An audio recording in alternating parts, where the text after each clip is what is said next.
En 1492, l'année où Christophe Colomb découvre des nouveaux mondes, l'histoire de l'Alsace est marquée par un phénomène céleste prodigieux. En effet, le 7 novembre, entre 11h et midi, un événement vient troubler la quiétude d'Ensisheim.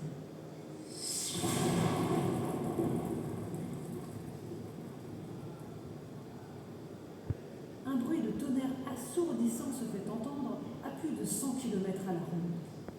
En cause, une météorite de près de 150 kg qui s'écrase dans un champ de blé à quelques pas de la ville.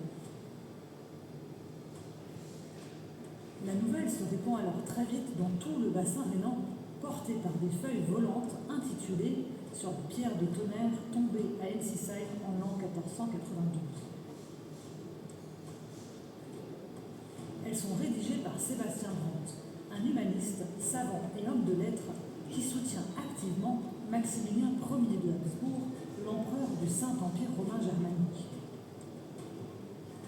Maximilien, intrigué par cette nouvelle, se rend 3 semaines plus tard à Ensisheim, qui est alors la capitale des Fortland, ces territoires antérieurs aux Alpes. Admiratif devant cette mystérieuse pierre de tonnerre, il la perçoit comme un présage divin favorable. Maximilien part ainsi confiant en guerre et sort victorieux de la bataille contre les armées du roi de France le 17 janvier 1493 à Toulon. Il demande ensuite que la météorite soit conservée dans le cœur de l'église.